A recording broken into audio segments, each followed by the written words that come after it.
नमस्कार, मैं हूं आपके साथ पराग गुप्ता। आप देख रहे हैं इंडिया न्यूज मध्य प्रदेश छत्तीसगढ़। वक्त हो गया है बड़ी बहस मध्य प्रदेश का। समेत शिखर को पर्यटन स्थल घोषित करने के बाद देश भर में विरोध प्रदर्शन जारी है। झारखंड के गिरिडीह में जैनियों के सर्वोच्च तीर्थ स्थल पारसनाथ पहाड़ी पर समेत शिखर को पर्यटन स्थल घोषित कर दिया गया, जिसके बाद से देश के कई हिस्सों में इसका विरोध हुआ। लेकिन अब केंद्र सरकार ने समेत शिखर जी पर बड़ा फैसला लिया है और मामले में तत्काल टूरिज्म गतिविधियों पर रोक लगा दी है। हालांकि समेत शिखर के पारसनाथ क्षेत्र में शराब, तेज आवाज में गाने और मांस की बिक्री पर भी पाबंदी लगाई जा रही है। इस फैसले के बाद जैन समाज ने खुशी जताई और सरकार का आभार जताया है। लेकिन अब सवाल ये उठता है कि जब झारखंड सरकार ने समेत शिखर को पर्यटन स्थल घोषित किया, तब केंद्र सरकार ने इस पर रोक क्यों नहीं लगाई?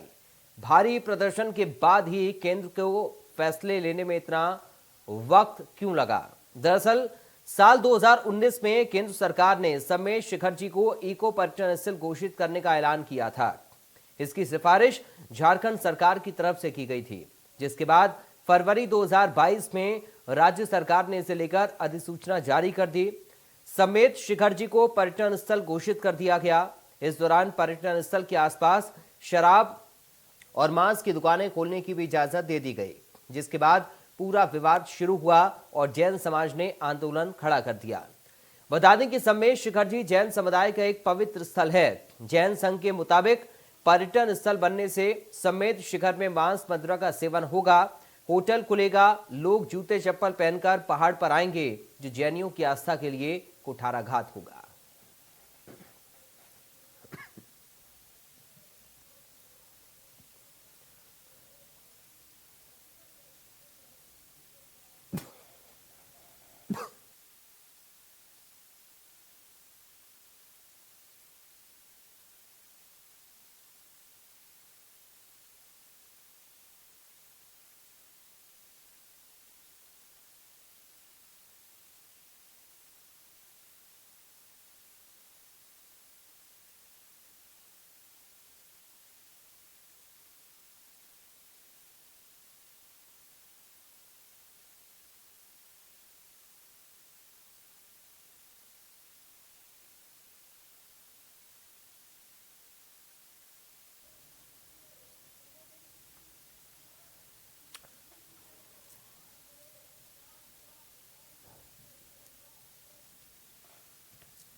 तो ग्राफिक के जरिए समझिए इसका धार्मिक महत्व। झारखंड का सबसे ऊंचा पर्वत है पारसनाथ पर्वत। पारसनाथ पर्वत पर जैन धर्म का पवित्र तीर्थ समेत शिखर स्थापित है। जैन धर्म के 24 में से 20 तीर्थकरों ने मोक्ष की प्राप्ति की थी। 23वें तीर्थकर भगवान पार्श्वनाथ ने भी निर्वाण प्राप्त किया था। पवित्र पर्वत के शिखर तक पैदल श्रद्धालु जाते हैं। जंगलों और पहाड़ों के दुर्गम रास्तों से श्रद्धालु गुजरते हैं। 9 किलोमीटर की यात्रा तय करके शिखर पर श्रद्धालु पहुंचते हैं। ये इस शिखर का धार्मिक महत्व हम आपको बता रहे हैं।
शिखर पर जैन समाज की जीत हुई है। केंद्र ने नोटिफिकेशन जारी किया है और जो पुराना नोटिफिकेशन था उसको रद्द कर दिया गया है। दरअसल समेत शिखर को तीर्थ स्थल बनाने का नोटिफिकेशन जारी किया गया है। अब पर्यटन स्थल नहीं है। इस नई नोटिफिकेशन के मुताबिक ये क्षेत्र और समेत शिखर पर जैन समाज का आधिपत्य भी रहेगा। लंबे समय से दरअसल आंदोलन इसके लिए जैन समाज चला रहा था और इसमें अब बड़ी जीत जैन समाज की हुई है।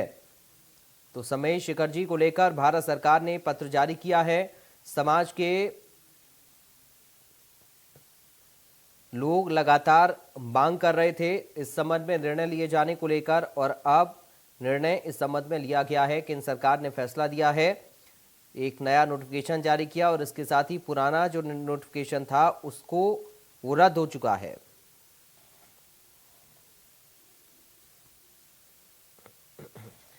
तो आज ये नोटिफिकेशन जारी कर दिया गया है भारत सरकार के पर्यावरण वन एवं जलवायु परिवर्तन मंत्रालय की ओर से।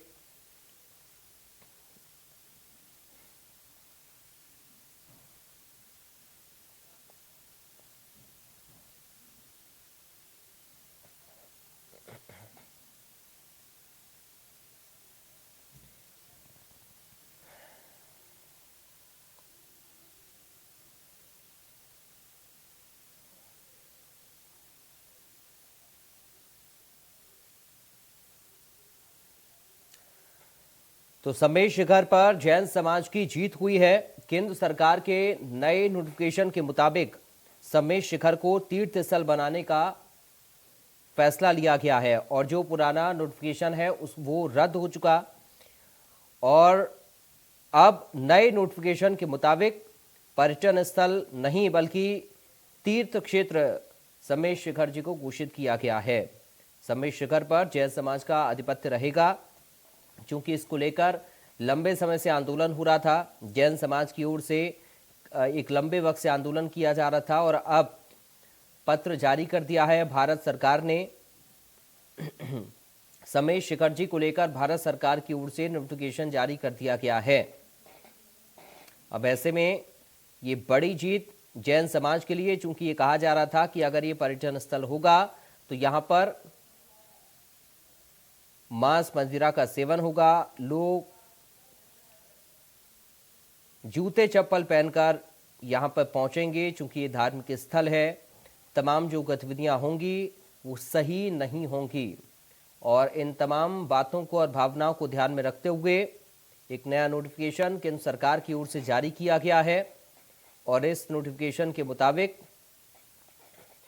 ये पर्यटन स्थल नहीं बल्कि तीर्थ स्थल बनाने का फैसला लिया गया है, जो कि काफी वक्त से जैन समाज के लोग मांग कर रहे थे। ग्राफिक के जरिए आपको हम इस शिखर का धार्मिक महत्व भी बता रहे हैं कि आखिर इसका धार्मिक महत्व क्या है और क्यों इसके लिए लगातार जैन समाज लगातार आंदोलन चला रहा था, मांग कर रहा था।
चलिए, हमारे साथ दो खास मेहमान जुड़ गए हैं, आपका परिचय करा दें। बीजेपी से सह मीडिया प्रभारी हमारे साथ जुड़ गए हैं इस वक्त आशीष तिवारी। आशीष तिवारी जी, आपका स्वागत है। और साथ ही हमारे साथ अध्यक्ष हैं जैन समाज मंगलवारा से, भोपाल से जुड़े हैं आदित्य जैन बानिया। आदित्य जैन जी, आपका स्वागत है। सबसे पहले आदित्य जैन जी, शुरुआत में आपके साथ ही कर रहा हूं। इस फैसले को लेकर जो नोटिफिकेशन जारी किया गया केंद्र सरकार की ओर से नया शिखर समेत जी को लेकर, समेत शिखर जी को लेकर, इसको लेकर आपका पहले रिएक्शन में चाहूंगा। देखिए, मैं केंद्र सरकार को आभार करता हूं, धन्यवाद देता हूं, लेकिन इस बात का नोटिफिकेशन भी उनको पहुंचे जी। कि उन्होंने ये नोटिफिकेशन करने में काफी देर कर, पूरा समाज उद्वेलित हो गया था। हमारे धर्म पर चोट हुई है, हमारी आस्था पर चोट हुई है, दे रहा है, दुरुस्त है, लेकिन अभी उन्होंने पुराना आदेश रद्द किया है। जो नया आदेश होगा इसको तत्काल प्रभाव से उन्होंने पुराने आदेश को रद्द किया। आप देखेंगे ये खंड जो है उन्होंने 7.6.1 के प्रावधानों को लेकर, लेकिन हम ये चाहते हैं कि परमानेंटली इस बात को शाश्वत तीर्थ सम्मेत शिखर जी की रक्षा के लिए उस पर तीर्थ रक्षा कमेटी के आदेश जारी हो कि उस पर आगे से कोई भी किसी भी प्रकार का नोटिफिकेशन या सरकार अगर उसको सार्वजनिक करे तो पहले कमेटी से पूछे, समाज से पूछे। अगर समाज यहाँ कहे तो, अदरवाइज हमारे तीर्थ क्षेत्र को जैसा हम वैसा रख रहे हैं और उसमें सरकार जो हेल्प करती है वो हेल्प करती रहे। मैं पुनः वन विभाग को कहूंगा कि उन्होंने जो नोटिफिकेशन जारी किया है ये प्राथमिक तौर पर हमारी भावनाओं को शांति देता है, लेकिन आगे भी इस बात के अलावा और भी जो तीर्थ क्षेत्र है उस पर भी सरकार संज्ञान ले और सब समस्त तीर्थों को लेकर जो भी विवाद की स्थिति है उनका समाधान करे। ठीक है सर, मैं आपके पास लौटूंगा। आशीष तिवारी जी हमारे साथ हैं भारतीय जनता पार्टी से। आशीष तिवारी जी, आपका रिएक्शन मैं इस पर चाहूंगा, चूंकि अभी जो बातें कही गई कि थोड़ा सा देरी हुई और अगर पहले फैसला लिया जाता तो और बेहतर होता, और बाकी जो तीर्थ स्थल है उनको लेकर भी मांग, चूंकि अभी आपके सामने आपने सुना होगा आदित्य जी कर रहे हैं। आशीष जी,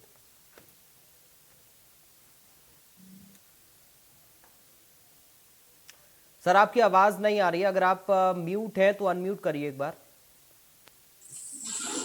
जो वहां की सरकार थी, आवाज आ रही है? जी सर, जी जी।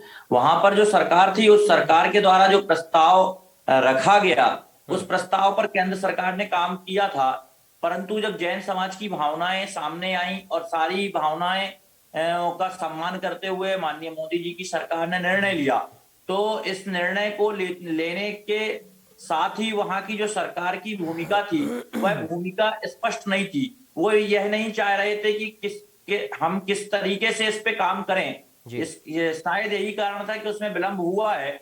और मैं इस बात के लिए धन्यवाद देता हूं केंद्र सरकार को कि एक पूरे समाज की भावना का सम्मान हुआ, और निश्चित तौर पे हमें हमारे जो तीर्थ हैं उन्हें तीर्थ ही रहना चाहिए। लेकिन ये फैसला लेने में इतनी देरी क्यों हुई, ये एक बड़ा सवाल लगातार बना हुआ है। क्योंकि जब एक बड़े स्तर पर ये आंदोलन आके जा रहा था, जैन समाज के लोग लगातार अपनी आवाज को बुलंद कर रहे थे, तब जाकर ये फैसला लिया गया है।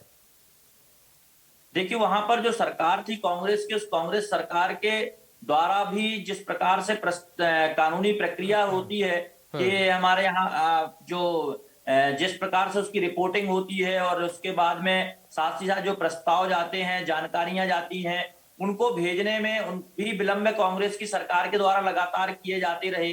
और कांग्रेस ने लगातार इस विषय को इतनी गंभीरता से नहीं लिया वहां की सरकार ने। शायद यही कारण था कि विलंब हुआ है। परंतु जैसे ही इस विषय हम भारतीय जनता पार्टी की सरकार के सामने आया तो उसने इस विषय को गंभीरता से लेते हुए और जन भावनाओं का सम्मान करते हुए ये निर्णय लिया। एक सवाल और इस पर आशीष जी ये भी है कि जो पहला नोटिफिकेशन था उस पे क्यों विचार नहीं किया गया? भाजपा की सरकार थी। मैं आऊंगा सर आपके पास। आशीष जी, पहला जो नोटिफिकेशन था पर्यटन स्थल वाला, वो सोच विचार कर क्यों नहीं लिया गया था फैसला? देखिए, ये वहां पर जो भी बनाया जाना था या जो भी रचना थी वो वहां की स्थानीय सरकार की थी। और जब कोई भी सरकार कोई किसी भी प्रकार के प्रस्ताव को बनाकर केंद्र के पास भेजती है तो पहले उस पर जो वहां की सरकार की इच्छा थी, क्या किस तरीके से वो बनाना चाहते थे, और जब वह सारी बातें सामने आई सरकार के, तब उस पर कार्रवाई हो सकी। ठीक है सर, चलिए मैं आदेश जी आपके पास सर आ रहा हूं। अभी केंद्र ने एक कमेटी भी बनाई है और यह भी कहा है कि राज्य सरकार समिति में जैन समुदाय से 2 सदस्यों को शामिल करे। तो जो कमेटी है उसको लेकर आपका रुख क्या है? देखिए, केंद्र सरकार को और राज्य सरकार को जो तीर्थ रक्षा कमेटी है उनमें से उन 2 सदस्यों को रखना चाहिए।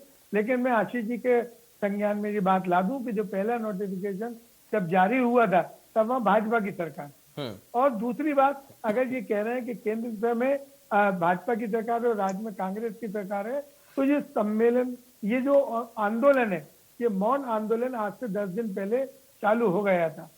8 तारीख के लगभग, 8 या 9 के लगभग चालू हुआ था। तब इनको देखना चाहिए। तो 19 दिसंबर को हमने ये सब चीजें चालू हो गई थी। तो 19 दिसंबर से आज इतने दिन हो गए, 6 तारीख हो गई, आज 5 तारीख है। तो इनको क्यों देर लगी? जब पूरे देश में, पूरे मीडिया में, प्रिंट मीडिया में जब उद्वेलित खबरें आने लगी, मोदी जी के अगेंस्ट लोग बोलने लगे, अमित शाह जी के अगेंस्ट लोग बोलने लगे, एक वो समाज, एक शांत समाज, एक जिसे कहना प्रगतिशील समाज, तो सरकार को 24% से अधिक इनकम टैक्स देती है, वो समाज जिन्होंने अभी तक उनसे कुछ मांगा नहीं है, तब ऐसी समाज के आपने आस्था पर चोट करी, धर्म को उन्होंने पीछे छोड़ दिया, तब ऐसी क्या बात थी कि क्यों आज उन्होंने इतनी तेजी से निर्णय लेना पड़ा? हमारा प्रश्न यही है। ठीक है, दे रहा है, दुरुस्त है, ये बात सही है, लेकिन इसके पहले भी पालीताना का एक केस है, एक गिरनार जी का केस है। ये तो 2 बड़े मुद्दे और है, सरकार को इनको भी संज्ञान लेना चाहिए। और हमारे धर्मगुरु जिन्होंने समाधि लेकर अपने प्राण त्याग किए, कि ऐसा क्या वजह हुई? हमारे धर्मगुरु तो शिखर जी में 19 के इन्होंने किसी जैन समाज के किसी संगठन से पूछा क्या, कोई नोटिफिकेशन जारी किया क्या? ठीक है, बीच में कोरोना काल आ गया, लेकिन आपने किसी पेपर में भी नहीं दिया। तो आप किसी भी व्यक्ति विशेष के अलावा किसी धर्म विशेष को आप क्यों उद्वेलित करना चाहते हैं? आपका ऐसा क्या तात्पर्य? आपको इसका भी स्पष्टीकरण देना चाहिए। ठीक है सर, मैं आपके सवाल को लेकर आशीष जी के पास जाऊंगा, लेकिन उससे पहले आनंद जी का मैं रुख करता हूं। कांग्रेस से प्रवक्ता आनंद तारण जी हमारे साथ इस वक्त जुड़ गए हैं।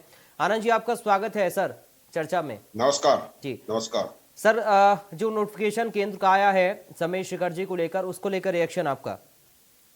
देखिए, झारखंड में भारतीय जनता पार्टी की सरकार थी जी। भारतीय जनता पार्टी की सरकार ने ताबड़तोड़ तरीके से निर्णय लिया, बिना किसी जैन समाज के लोगों को, भाई जिनसे संबंधित मामला था, जैन समाज के 20 तीर्थंकर वहां से मोक्षगामी हुए थे।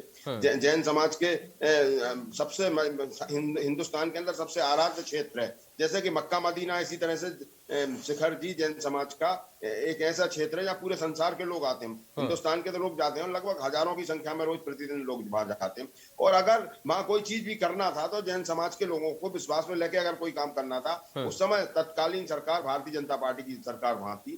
तो इसके बाद अभी हम सुन रहे थे भारतीय जनता पार्टी के प्रवक्ता महोदय की बातें, वो हमेशा कांग्रेस की सरकार नहीं है। अभी भी मैं बोलना चाहता हूं कि झारखंड में कांग्रेस की सरकार नहीं है, कांग्रेस समर्थित झारखंड मुक्ति मोर्चे की सरकार है। और इस तरह की बातें कांग्रेस पे इनको केवल कांग्रेस सोते जाते 24 घंटे कांग्रेस दिखती है। मेरा कहना यह है कि अगर सरकार को, झारखंड की भारतीय जनता पार्टी की सरकार को कोई भी निर्णय लेना था तो जैन समाज के लोगों को विश्वास में लेना था। अब उन्होंने केंद्र सरकार से बात भेज दिया। केंद्र सरकार में मोदी जी, अमित शाह की सरकार है, भारतीय जनता पार्टी की सरकार है, उन्होंने भी ताबड़तोड़ तरीके से उसको पास कर दिया। भाई उनको भी सोचना चाहिए था कि अगर मोदी जी खुद जाते हैं, हमारे आचार्य श्री के पास जाते हैं, विद्यासागर जी के पास जाते हैं, जैन समाज के साधु में उनके पास जाते हैं और उनसे आशीर्वाद प्राप्त करते हैं। और इसके बाद अगर जब जैन समाज ने कोई बात की, उनसे कोई रिकमेंडेशन की, उनसे बार बार मिले और इसके बाद वो अपने निर्णय पर अड़िग बने रहे, उन्होंने कहीं कोई ध्यान नहीं दिया। और लगातार जिस तरह से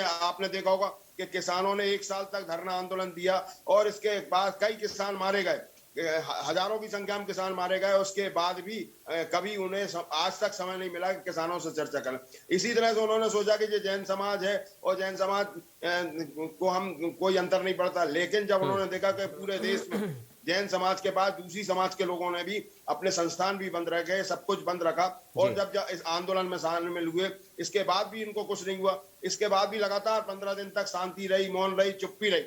तो निश्चित रूप से आज इस देश का जैन समाज उत्तेजित है। कोई और जैन समाज के बारे में माना जाता है कि एक प्रबुद्ध समाज है और हिंदुस्तान में सबसे ज्यादा अगर कोई टैक्स देता है तो जैन समाज के लोग देते हैं। ठीक है, निश्चित रूप से मैं तो आभार व्यक्त करता हूं जैन समाज का कि निश्चित रूप से सरकार की रीढ़ की हड्डी है जैन समाज। लेकिन अगर उन्होंने कोई चीज अगर आज करी है तो जो जिस स्थिति में थी उस स्थिति पर वो वापस लेके आए, वो खुद भी मेंटेनेंस जारी करें, वो वहां झारखंड सरकार से भी करवाएं, उनसे भी निवेदन करें। और बार बार केंद्र सरकार हमेशा केंद्रीय मंत्री और केंद्र सरकार के लोग आरोप और भारतीय जनता पार्टी के आरोप हमेशा झारखंड सरकार पर लगाते। झारखंड में जब तत्कालीन सरकार भारतीय जनता पार्टी की थी, आज जो सरकार है वो झारखंड मुक्ति मोर्चे की सरकार है, उस ठीक है सर, कांग्रेस का समर्थन है। ये बार बार कांग्रेस सरकार बोलते हैं भारतीय जनता पार्टी के लोग। बड़ी शर्मनाक बात है कि किस तरह से आज भी गुमराह कर रहे हैं। ठीक है, निश्चित चलिए आशीष जी के पास चीजों को समझते जी, लेकिन जहां तक ये बात है, एक सेकंड और, जहां तक बात है कि इस जो ये चीज पास की है उसको पूरा करें, अविलंब पूरा करें और एक मिसाल कायम करें कि जो हमसे गलती हुई है उसके लिए माफी भी मांगे, वो जैन समाज से माफी मांगे, क्योंकि जैन समाज बहुत शांति। और दूसरा ये एक बात है, एक मुनि महाराज ने आज इस प्रकरण के कारण एक मुनि महाराज को अपने प्राण की आहुति देना पड़ी। तो निश्चित रूप से इससे ज्यादा शर्मनाक बात इस देश में क्या हो सकती है कि मुनि मार्ग शायद संसार का सबसे कठोर मार्ग है, उस मार्ग के व्यक्ति को एक अपने प्राणों की आहुति दमाना पड़ी। शायद इस सरकार को इससे कितना नुकसान होगा, इस सरकार को कितनी उनकी कुर्बानी की वो भुगतना पड़ेगी, निश्चित रूप से बहुत सोचनीय बात है। ठीक है, बहुत संक्षेप में आशीष जी, अब थोड़ा सा समय कम है आनंद जी हमारे पास। ठीक है, चलिए ठीक है सर, मैं थोड़ा सा आगे बढ़ता हूँ, समय बहुत कम बचा मेरे पास। बहुत संक्षेप में आशीष जी, एक आखिरी कमेंट आपका, उसके बाद आदित्य जी मैं आपके पास आ रहा हूँ। ठीक है आनंद जी, अब समय नहीं है सर। ठीक है आशीष जी, बहुत संक्षेप में, अभी आदित्य जी ने ये मांग उठाई है कि आगे जो भी फैसला हो वो कम से कम समाज के लोगों को कॉन्फ्रेंस में लेकर हो। निश्चित तौर पे ये बहुत ही सकारात्मक बात है कि जब भी किसी भी धार्मिक स्थल पर निर्णय हो तो स्थानीय स्तर पर जो वहाँ का समाज है उससे बातचीत होना चाहिए और उससे बातचीत होकर ही किसी प्रकार के प्रस्ताव जाना चाहिए। पर इस प्रक्रिया के दौरान जो वहाँ की स्थानीय सरकार थी वर्तमान में झारखंड मुक्ति मोर्चे और कांग्रेस की, तो इनके द्वारा भी बार बार अपना दोषारोपण कांग्रेस पे क्यों कर रहे हैं? अरे आपको अपनी बात माननी चाहिए, अपनी बात करनी चाहिए, हमेशा आप दोषारोपण कांग्रेस। चलिए ठीक है सर, अब कांग्रेस बीजेपी और झारखंड मुक्ति मोर्चा के बीच में मत फंसाइए आदित्य जी को। और मैं बहुत फाइनल कमेंट आखिर में ले रहा हूँ आदित्य जी से। आदित्य जी, आप संतुष्ट हैं सर आशीष जी की बात से? बहुत संक्षेप में, बहुत संक्षेप में, जल्दी से। अपनी गलती मानिए, अपनी सरकारों की। ठीक है सर, अब फैसला हो गया ना, एक दूसरे के ऊपर थूकना बंद करिए। ठीक है सर, प्लीज प्लीज प्लीज। ठीक है आनंद जी और आशीष जी, समय नहीं है अब सर, समय नहीं है। देखिए आदित्य जी कुछ कहना चाह रहे हैं, सुन लीजिए। आदित्य जैन साहब को सुन लीजिए, कुछ कहना चाह रहे हैं। ठीक है प्लीज आशीष जी और आनंद जी, प्लीज सर। अरे सर जैन साहब को सुन तो लीजिए आप। समाज से जुड़ा हुआ है, कृपया कर इसमें राजनीति ना करें। ये अच्छी बात चाहते हैं कि हमारी जो समाज है, हमारा जो धर्म क्षेत्र है, जिसकी पवित्रता, जिसकी एक एक भूमि कण कण शाश्वत तीर्थ के नाम से जाना जाता है, इसमें राजनीति को ना लाए। माननीय तिवारी जी, आपसे विनम्र निवेदन है। माननीय आनंद तारण जी, आपसे विनम्र, कहीं कहीं आपकी आनंद जी बात बहुत सत्य है, लेकिन मैं फिर भी कहता हूँ कि अब जब इस मुद्दे का हल निकलने का हो गया तो इसमें राजनीति को ना आने दें और इसमें सामाजिक परिवेश में रख के धर्म की पूरी शिद्दत के साथ, पूरी आस्था के साथ वो निर्णय लिए जाए कि जिससे भविष्य में ऐसे कोई भी कानून ना हो जिससे समाज उद्वेलित हो और हमारी धर्म की, हमारी भावनाओं को ठेस लगे। हम चाहते हैं कि चाहे कांग्रेस हो, चाहे झारखंड मुक्ति मोर्चा हो, चाहे भारतीय जनता पार्टी। माननीय मोदी जी भी जानते हैं, जब हमारे आचार्य श्री के बाद आशीर्वाद लेने गए थे तब सिर्फ बात इतनी थी। आज की बात मैं मानता हूँ, उन्होंने नोटिफिकेशन जारी कर दिया लेकिन निरस्त किया। आगे से सरकार, केंद्र सरकार इस बात पे जोर दे कि इस तरीके के जैन समाज ही नहीं, किसी भी समाज के धर्म स्थल पर अगर कोई भी नोटिफिकेशन जारी होता है तो उनकी समाज को ठीक है सर, हम उम्मीद कर रहे हैं यही। बहुत शुक्रिया, आज चूंकि वक्त इतनी इजाजत दे रहा, बहुत शुक्रिया आप तीनों का चर्चा का हिस्सा बनने के लिए। तो बड़ी जीत जैन समाज की मानी जा रही है। समेश शेखर जी को लेकर जो नोटिफिकेशन जारी किया गया है वो तीर्थ क्षेत्र रहेगा और ऐसे में जैन समाज में खुशी की लहर है। उम्मीद और देखना यह होगा आगे कि कैसे राज्य और केंद्र समन्वय बनाकर इस मामले को और आगे बढ़ाते हैं, जिसकी उम्मीद जैन समाज के लोग भी कर रहे हैं। नमस्कार।